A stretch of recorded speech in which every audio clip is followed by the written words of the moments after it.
नमस्कार। जननम उपन्यास की लेखिका एक बहुत प्रसिद्ध न केवल साहित्यकार परंतु वे पत्रकार भी हैं। उनका नाम है वासंती। उन्होंने जननम उपन्यास को लिखा है और उन्होंने बहुत सारे उपन्यास लिखी हैं, कम से कम 150 से ज़्यादा, और ऐसे ही कहानियाँ लिखी है। क्योंकि वे अपने पति के साथ पूरे भारत में, उनके पति का जहाँ जहाँ पर पोस्टिंग थी वहाँ वहाँ जाती थी, इसलिए भारतीय के सभी भाषाओं का और उसका उनको ज्ञान था।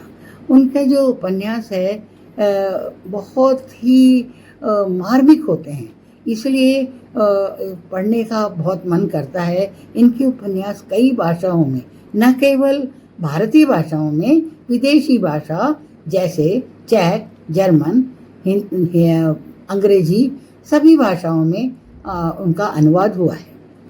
अब मैंने सोचा, मलयालम में भी हुआ है। मैंने सोचा, जब मैंने पढ़ा मुझे बहुत अच्छा लगा, तो मुझे लगा कि मुझे इस उपन्यास का अनुवाद करना चाहिए ताकि हमारे हिंदी भाषी पाठक भी इसका रसास्वादन ले सकें। इसलिए मैं ये जो उपन्यास को इन्होंने लिखा है, उसमें इनके कई उपन्यासों का जो है पिक्चर भी बनी हुई है। तो मैंने कहा अब अपन जो है इनको हमारे हिंदी पाठकों को इसकी जानकारी भी दें, और इसीलिए अनुवाद करके इसी मैंने मातृभारती में डाला है।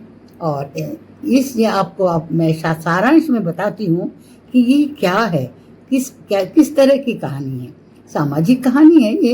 एक बार भयंकर तूफान और वर्षा हो रही होती है, नदी पूरी तरह से भरी हुई होती है और वो बाढ़ आ गया होता है, तो एक पूरी भरी की भरी बस जो है नदी में गिर जाती है।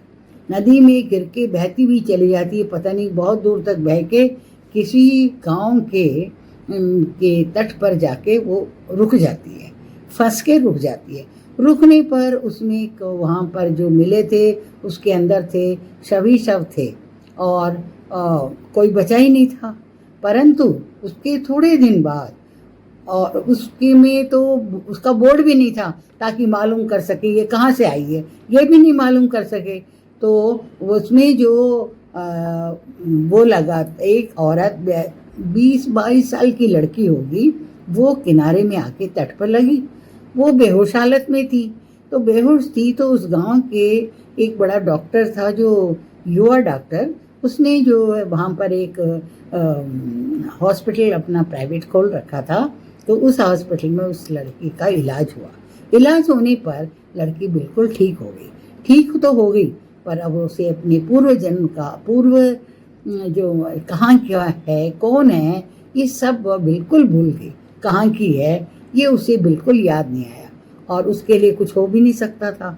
बस जो इलाज शरीर की दृष्टि से ठीक हो गई वो तो ठीक है, पर याददाश्त तो उसकी दोबारा दिला नहीं सकते थे। अब उसका क्या हुआ, उसके रिश्तेदार को गई क्या उसके रिश्तेदारों के पास, या क्या हुआ, ये जानने के लिए आपको इस उपन्यास को पढ़ना पड़ेगा। कैसे पढ़ेंगे आप? इसके लिए आप मातृभारती का ऐप अपने मोबाइल पर डाउनलोड कीजिए और उसमें जब चाहे जब आप इस उपन्यास को पढ़ सकते हैं। धन्यवाद। इसकी समीक्षा भी जरूर करिएगा। Thank you.